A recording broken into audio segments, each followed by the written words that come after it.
11वें स्कंद में यदुवंश का विनाश, 11वें स्कंद में भगवान दत्तात्रेय के 24 गुरुओं की कथा, 11वें स्कंद में प्रकृति के 4 प्रलय, नित्य नैमित्तिक आत्यांतिक प्राकृतिक, 11वें स्कंद में 4 आश्रम, ब्रह्मचर्य गृहस्थ वानप्रस्थ संन्यास, 11वें स्कंद में कर्मयोग सांख्य योग भक्ति योग की कथा का वर्णन, और साथ ही साथ 11वें स्कंद में भगवान के स्वधाम गमन की कथा का वर्णन श्री व्यास जी करते हैं।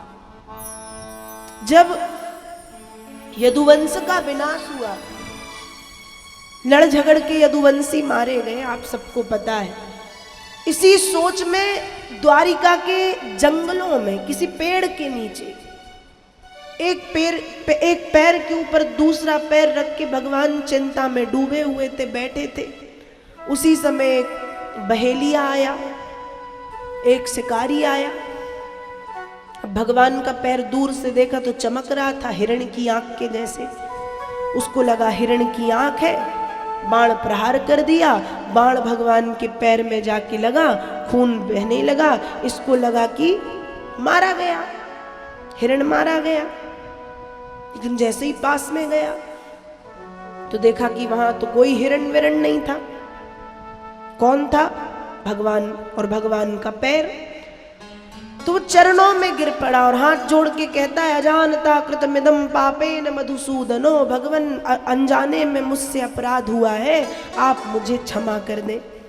भगवान ने कहा कोई बात नहीं, ये मेरी ही माया थी। और उसको वहां से भगवान ने जाने को कहा है। धीरे धीरे भगवान के जो आयुध है वो जाने लगे, मतलब चक्र भगवान का जाने लगा, शंख भगवान का जाने लगा। उसी समय भगवान के जो सारथी हैं जिनका नाम है दारुक, दारुक ने 2-4 दिन से भगवान को देखा नहीं। अब जिसे आप रोज देखते हैं और वो 1-2 दिन दिखाई ना दे तो भले कोई मतलब ना हो, पर देखते तो रोज हो, बात करो या ना करो, और वो दिखे ना तो थोड़ी घबराहट तो होगी। और दारुक भगवान के सारथी हैं, भगवान को ले जाते लाते हैं। और दारुक ने 4 दिन से भगवान को देखा नहीं। तो दारुक को वैसे ही घबराहट है कि ठाकुर जी हैं कहाँ। खूब ढूंढा, भगवान मिले नहीं। तब भगवान जो माला पहनते थे तुलसी की, उन तुलसी की माला की खुशबू को सूंघते हुए दारुक उस स्थान में पहुंचे हैं जहां भगवान बैठे हैं। लेकिन आज दारुक ने देखा कि भगवान कुछ अलग लग रहे हैं। अलग मतलब भगवान के शरीर से तेज निकल रहा है, दिव्यता। धीरे धीरे भगवान का शंख चला गया, चक्र चला गया, पद्म चला गया, गदा चला गया, ऊपर से गरुण जी महाराज आ गए। अब जैसे ही दारुक ने देखा तो दारुक के हृदय में धक धक धक धक धक कि हो क्या रहा है, गरुण जी आ गए, ये चल क्या रहा है। दारुक ने पैर पकड़े, कहाँ जा रहे हैं आप?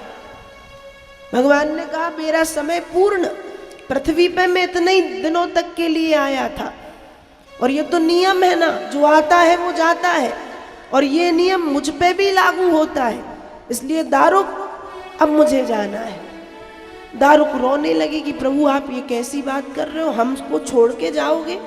भगवान ने कहा तुमको छोड़ के कहीं नहीं जा रहा, लेकिन एक नियम पूर्ति तो करनी है ना, मेरा शरीर जाएगा। दारुक रोने लगे। भगवान ने कहा रोने का समय नहीं है, मेरा समय पूर्ण हो गया है। मेरे जाते ही मेरी नगरी द्वारिका समुद्र में डूब जाएगी, केवल मेरा एक भवन बचेगा। आज जब हम द्वारिकाधीश का दर्शन करने जाते हैं तो दर्शन केवल एक ही भवन का होता है जहां भगवान रहते थे, बाकी पूरी नगरी समुद्र में डूब गई थी भगवान के जाते। तो भगवान ने कहा कि मेरे जाते ही मेरी नगरी द्वारिका समुद्र में डूब जाएगी, सिवाय मेरा भवन बचेगा। इसलिए जितने भी बच्चे और महिलाएं द्वारिका में बची हैं, अर्जुन से कहना कि उनको लेकर के इंद्रप्रस्थ की ओर प्रस्थान करे। इतना काम करो, जाओ। दारुक को भेजा। दारुक ने अर्जुन को खबर कर दी। अर्जुन ने को जैसे ही पता चला कि भगवान जा रहे हैं तो भगवान की आज्ञा मानी। स्त्रियों और बच्चों को लेकर अर्जुन इंद्रप्रस्थ चले गए, उन्हें वहां छोड़ा। यहाँ से पांचों पांडवों ने भी स्वर्गारोहण प्रारंभ कर दिया। यहाँ भगवान जाने लगे, गरुण जी पर बैठे हैं। आकाश मार्ग में शंख घंटी बाजे ढोल नगाड़े बज रहे हैं। क्यों? भगवान आ रहे हैं इतने दिनों के बाद। पृथ्वी में दुख लोग मना रहे हैं क्योंकि कृष्ण जा रहे हैं, लेकिन आकाश में पुष्प वृष्टि हो रही है, शंख घंटी बाजे, ब्रह्मा विष्णु ब्रह्मा रुद्र इंद्र वरुण कुबेर सब स्तुति कर रहे हैं, भगवान आ रहे हैं, भगवान आ रहे हैं। और यहाँ गरुड़ जी पर बैठ करके श्री हरि नारायण गोलोक धाम के लिए पृथ्वी से प्रस्थान करते हैं। इस तरह से 11वें स्कंद में भगवान के स्वधाम गमन की कथा का वर्णन व्यास जी ने किया।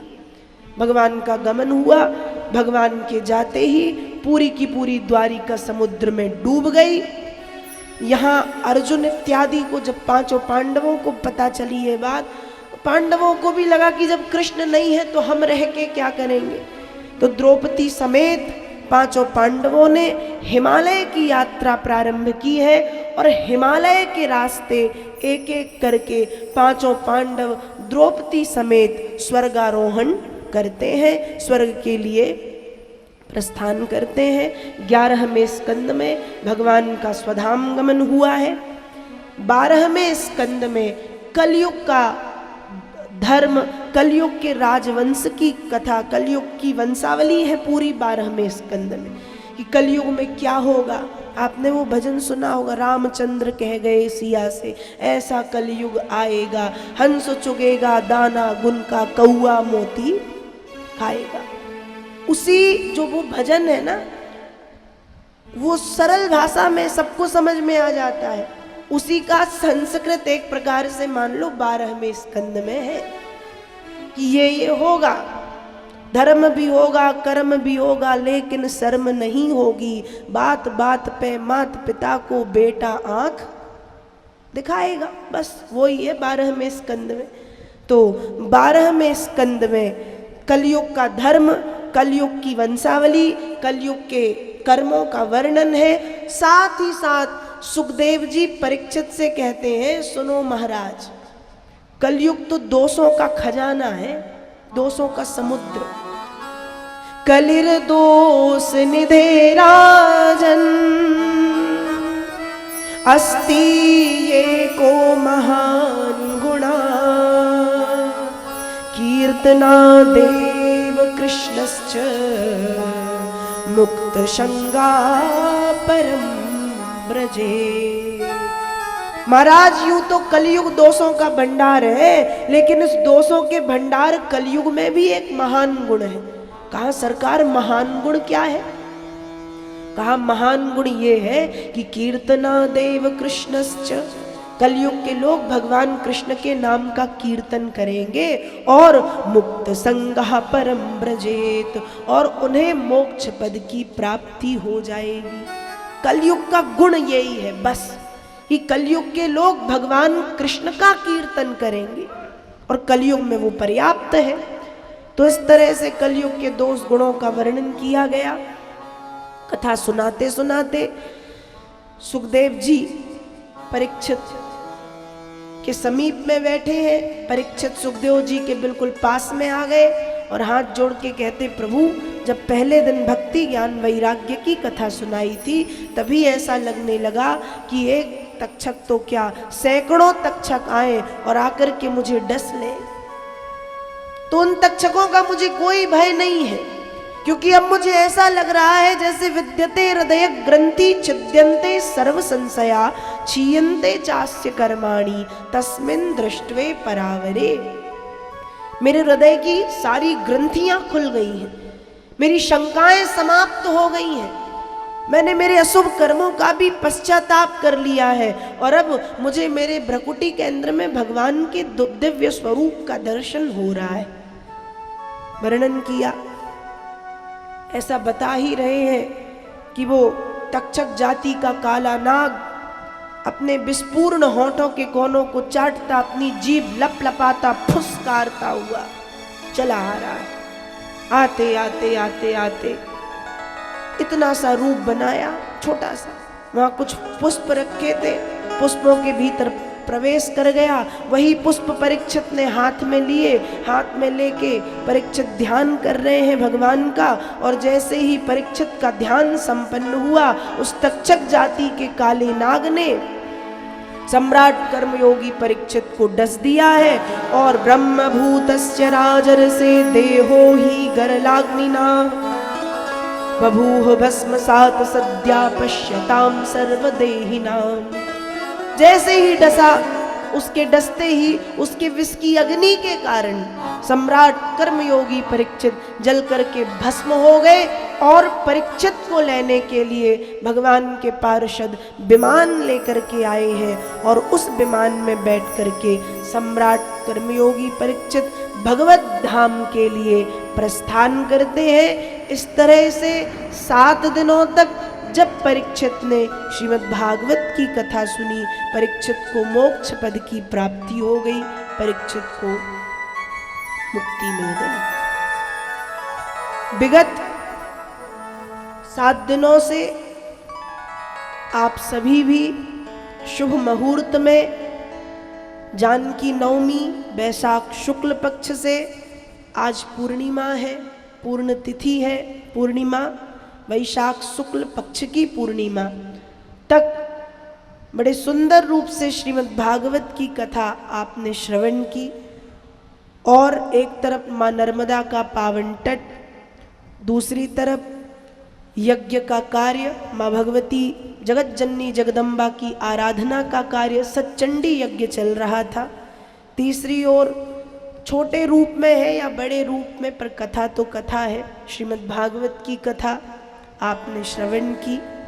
और इतना सुंदर पावन मास, आप सभी भाग्यवान हैं, मैं भी भाग्यवान हूँ कि ऐसे माँ नर्मदा के पावन तट पर साल में एक आध बार कथा कहने का अवसर भी भगवती मुझे दे देती हैं, अपनी कृपा कर देती हैं। और ये कथा, जैसा कि आप सबको पता है, मेरी बुआ जी, मेरे फूफा जी और मेरे भैया की पुण्य स्मृति में दीदी और जीजा जी लोगों के द्वारा, साथ ही साथ भैया की धर्मपत्नी और उनके पूरे परिवार के द्वारा इस कथा का आयोजन किया गया कि आप जहाँ भी हो प्रसन्न रहें और प्रभु के चरणों में आपको स्थान मिले। साथ ही साथ अपने पूरे परिवार को आप खूब आशीर्वाद प्रदान करें कि ऐसे ही आपका परिवार जब आप थे तो जैसे प्रसन्न था वैसे प्रसन्न रहे। पूर्वजों से हम यही तो प्रार्थना करते हैं। तो सबसे पहली प्रार्थना तो यही है कि भगवान आपको अपने चरणों में स्थान दे, आत्म शांति दे। साथ ही साथ और आत्म शांति मिलेगी ही, क्योंकि जहाँ बच्चे अच्छे होते हैं और इतना सोचते हैं माता पिता के लिए कि माता पिता नहीं है, तो जैसे भी हो उन्हें कथा सुना दी जाए श्रीमद् भागवत की। कहते हैं श्रीमद् भागवत की कथा ही तरण तारण के लिए पर्याप्त है।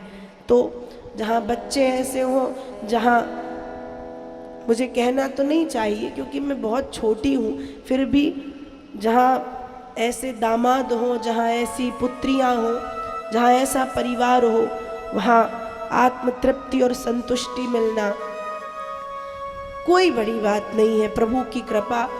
और आप सब जानते होंगे, यदि तो पता होगा कि बड़े अच्छी बुआ जी थी मेरी, फूफा जी, भैया सब, तो वैसे ही भगवत भक्त थे। तो प्रभु के चरणों में स्थान तो मिल ही गया होगा, पर आत्म शांति मिले और साथ ही साथ पूरे परिवार पर अपनी कृपा बनाए रखे कि पूरा परिवार फले फूले और पूरे परिवार में सुख आए, शांति आए, समृद्धि आए। ऐसी में जगत जननी जगदम्बा मैया से, नर्मदा मैया से, हनुमान जी महाराज से प्रार्थना करती हूँ। आज की पावन कथा यही माँ नर्मदा के पावन चरणों में मैं समर्पित करती हूँ। तो आइए कथा यहीं पर समर्पित करते हुए आज कथा का विराम दिवस है। 3 बार हाथ ऊपर करके महामंत्र का जाप करें। तत्पश्चात भागवत जी की आरती, जगदम्बा मैया की आरती और फिर नर्मदा मैया की आरती। हरे कृष्ण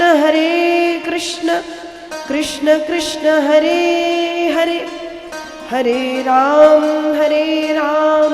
राम राम हरे हरे, हरे कृष्ण